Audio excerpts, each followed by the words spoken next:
je suis Joanne Fantaf, lectrice, autrice et éditrice de romance. J'organise le Bootcamp Romance du 14 octobre au 7 décembre. Et le Bootcamp Romance, c'est un challenge d'écriture avec de l'accompagnement, coaching de groupe, des cours, une ligne d'assistance SOS, romancière en détresse. Et pendant les 2 semaines d'octobre jusqu'au 1er novembre, je propose des cours préparatoires, un webinaire, coaching de groupe et des sujets sur le forum. Je lance des discussions sur le forum. Et hier, ces jours-ci, deux des sujets que j'ai lancés sont quels sont vos tropes préférés et quels sont les tropes que vous détestez le plus. Et les gens, je ne sais pas pourquoi, un de mes tropes préférés est celui qu'on déteste le plus, qui est haï, mais c'est pas juste parmi le lectorat francophone, même dans le lectorat anglophone, les gens détestent et je comprends pas pourquoi. Et c'est le trope de la grossesse surprise. Apparemment, les gens n'aiment pas les bébés. Et je dis ça en tant que femme qui ne veut pas d'enfant. Donc, je ne veux pas d'enfant et pourtant, j'adore le trope de grossesse surprise. J'adore le trope de bébé surprise. J'adore le trope de bébé secret. J'adore le trope de la famille instantanée. Alors que moi, dans ma vie, dans la vraie life, on va éviter. J'aime le silence, j'aime la solitude, j'aime dormir, j'aime prendre du temps pour moi, j'aime ma propre compagnie. Donc, c'est pas compatible, n'est-ce pas? Yeah. Il faut savoir, quand j'ai commencé à lire des romances, des harlequins, j'ai commencé à lire des harlequins quand j'étais au lycée au Portugal. Le truc, c'est que les collections de harlequins en portugais sont des prénoms de femmes. Donc, c'est Bianca, Julia, Sabrina, etc. Et je suis incapable de me souvenir quel prénom correspond à quoi. Alors qu'en France, les azurs, les horizons, etc., eh bien, ma collection préférée a toujours été Horizon. Et c'est reconnaissable parce que ce sont les livres jaunes rongés et sur la couve, il y a toujours soit une femme enceinte, soit un bébé, soit une famille. C'est la collection des bébés. Donc, la plupart des harlequins que j'achetais, il y avait des bébés. Voilà. Et je ne sais pas expliquer le why because j'aime autant ce trope-là. Genre, je sais pas. J'adore les nouveau-nés, j'adore les bébés, mais pas 24 heures sur 24.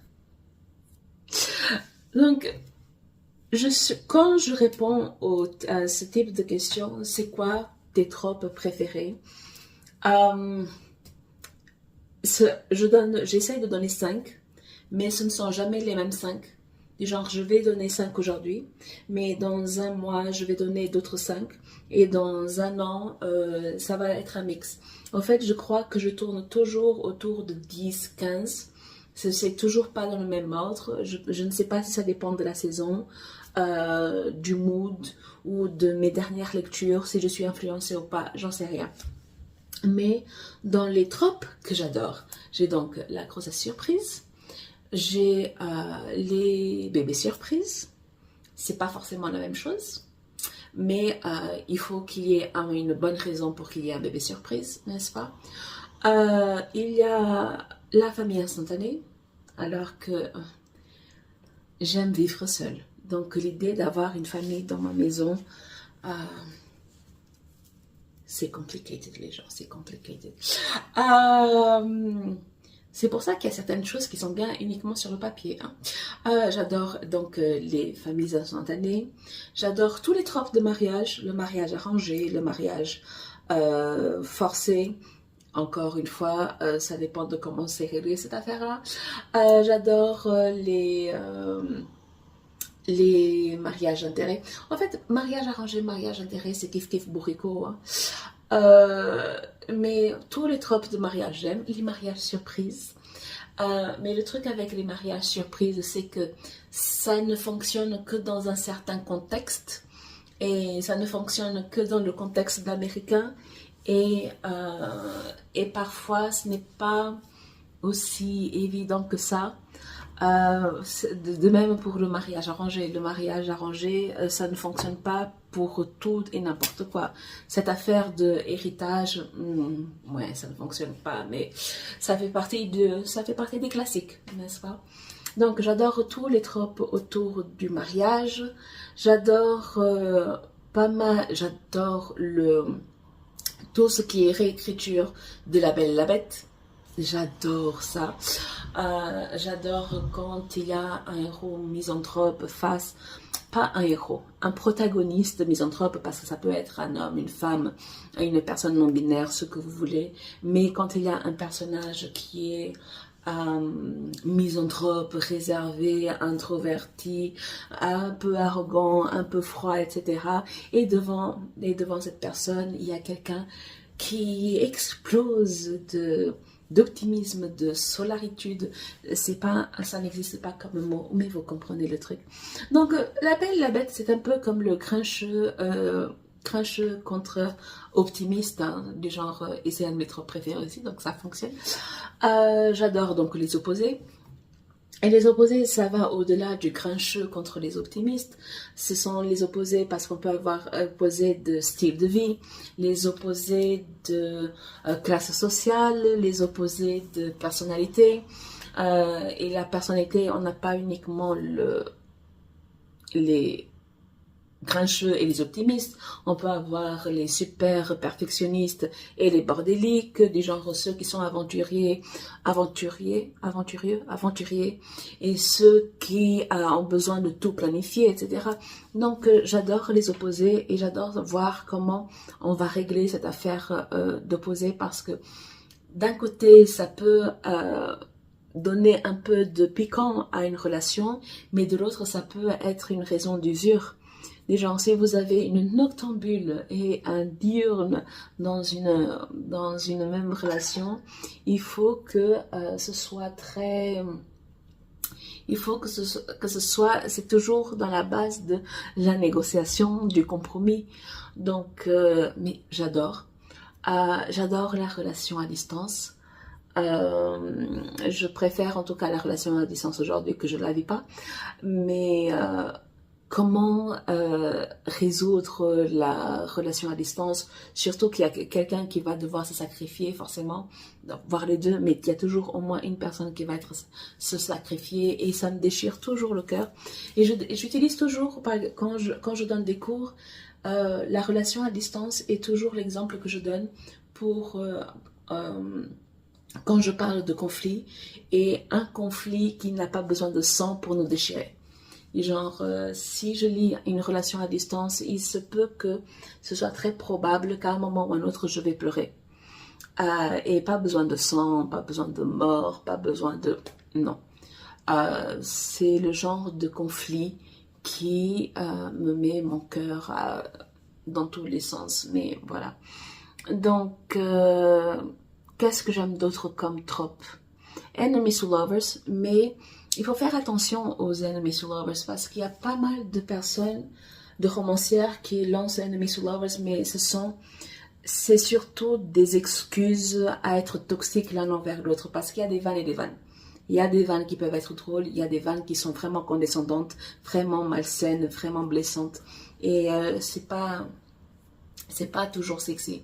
Donc il y a parfois dans la façon dont on travaille le trope qui est juste une excuse à être mauvais. Et la méchanceté gratuite, ça, je ne trouve pas ça sexy du tout.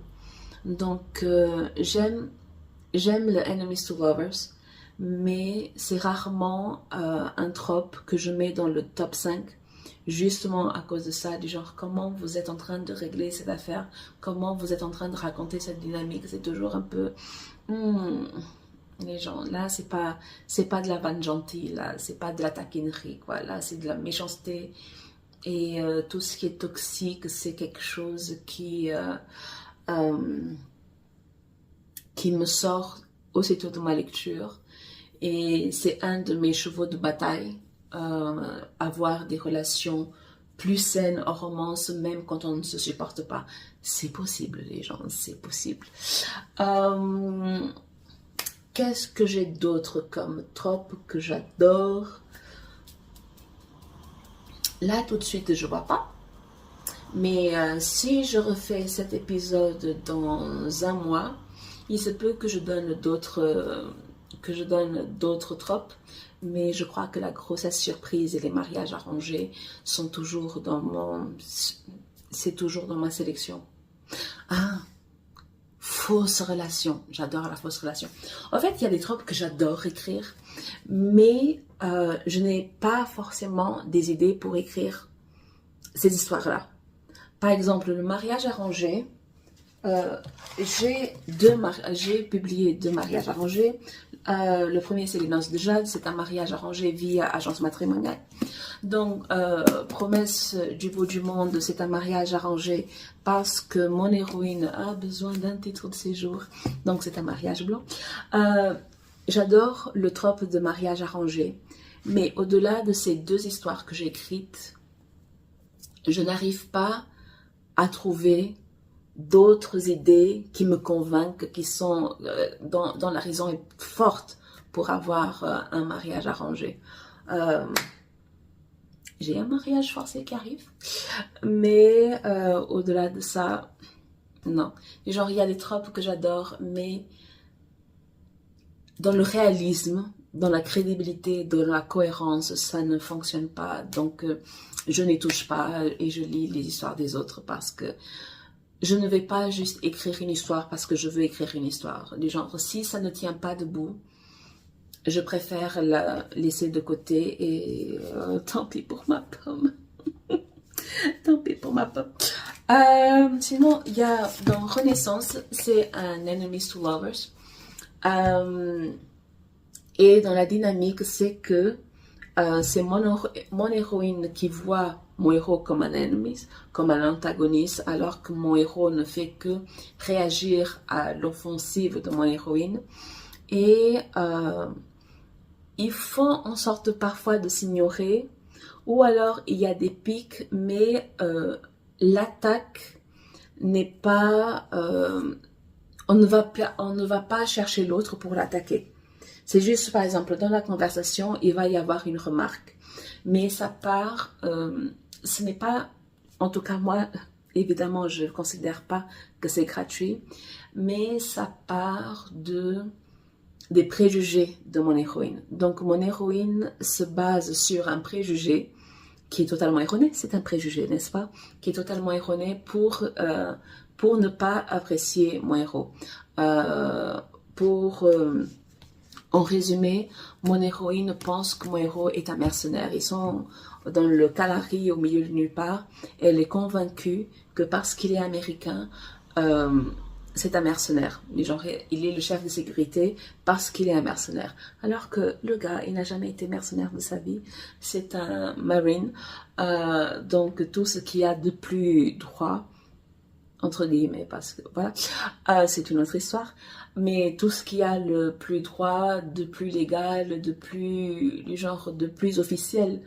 Et donc, l'animosité de la part de mon héroïne est 100% basée sur un préjugé.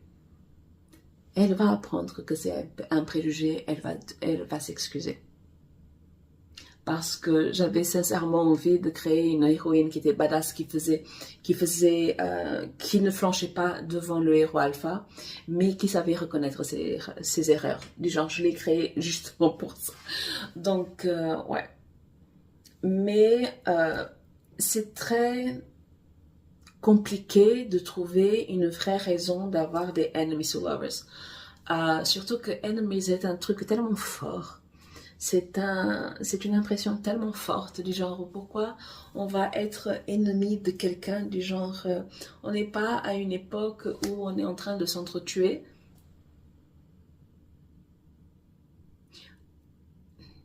Rewind. On est en train de s'entretuer.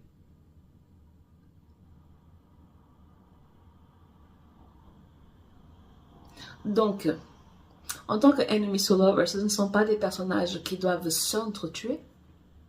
Je pense que c'est mieux. C'est pas par atavisme, donc il n'y a pas de raison derrière. Donc c'est surtout, c'est pas vraiment des enemies to lovers, ce sont pas d'ennemis amants ou amoureux, c'est des antagonistes. C'est vraiment c'est de l'antagonisme, et ça on peut avoir de l'antagonisme de différents degrés, donc de toutes les façons, dans tous les domaines de l'existence. Donc ça existe, c'est vraiment pas ça le truc. Donc mais encore une fois, pour le enemies to lovers, c'est vraiment, parfois la dynamique est tellement toxique que c'est vraiment compliqué. En tout cas pour moi qui lutte, c'est pas qui lutte, mais qui suis très vocale contre tout ce qui est fondation de relations, de romance sur la naissance d'une relation romantique fondée sur ce qui est toxique, ce qui est malsain, la manipulation, etc. Parfois, la limite est très floue. Parfois, la limite est très floue. Et pour les tropes que je n'aime pas tant, je ne veux pas dire que je déteste, mais je vais plutôt dire que je cherche à fuir très vite. C'est toutes les histoires de demi-frères et demi-sœurs, parce que je viens d'une famille décomposée, composée, recomposée, décomposée encore, mais en état d'expiration. Et mes frères ont des frères et sœurs, mes frères et sœurs ont des frères et sœurs. Donc rien que l'idée de ce genre de lien entre... Non, je crois que ça me rendrait malade. Rien que l'idée, ça me rendrait malade. Des genres, je m'entends avec les frères et les sœurs de mes frères et sœurs, et rien que d'imaginer, je ne peux pas. Je ne peux pas. Et pourtant, on n'a aucun lien de sang, aucun lien de rien du tout. Du genre, on est plus éloigné que possible, mais il y a des liens familiaux. Et non, pour moi, c'est juste pas possible. Il se peut que je lise, hein, et il se peut que j'apprécie ma lecture, il se peut que ce soit même un coup de cœur. C'est juste que moi, Joanne, je ne vais pas prendre ce livre si c'est ça le premier trope qui apparaît. Il se peut que je sois en train de lire par accident ou un truc comme ça, voilà. Mais à choisir, il sera tout au fond de ma pile. Voilà. Donc, pour celui-là, par exemple, les âmes sœurs, je lis, mais je suis toujours un peu, je ne sais pas, du genre, c'est pas que je déteste, mais je n'adore pas non plus, c'est juste que parfois, le truc c'est, oui, bon, je ne peux rien faire d'autre, c'est mon âme sœur, donc il faut que ce soit cette personne. Et les conflits qu'on trouve dans ce genre de dynamique sont parfois trop légers. Et donc pour moi, ça me laisse toujours un peu sur ma faim. Donc je ne sais jamais que je m'en souvienne, hein, mais je ne suis jamais tombée sur un roman d'âme sœur qui m'a fait rêver. Donc et si ça me fait pas rêver, rarement ça devient un trope dans ma liste des tropes préférés. Mais vraiment, il n'y a rien que je déteste. Il n'y a rien que je déteste. Je finirai par lire, je pourrais avoir un coup de cœur, mais ce n'est pas ce que je recherche en premier. Donc voilà. C'est toujours plus facile pour moi de dire les tropes que je préfère. Mais en regardant le forum, il y a beaucoup plus de messages dans les tropes détestés plutôt que dans les tropes préférés. Va comprendre. Donc, je vais replonger dans mon forum. Je vais continuer de répondre à mes messages. Je crois qu'il y a une 30aine que je n'ai pas encore lu. Et donc voilà, c'était un truc très brouillon, mais comme d'hab. Mes tropes préférées et 2-3 tropes que, wesh, why not? Donc, je suis Joanne Van Graaf, lectrice, autrice, éditrice de romance, et ciao!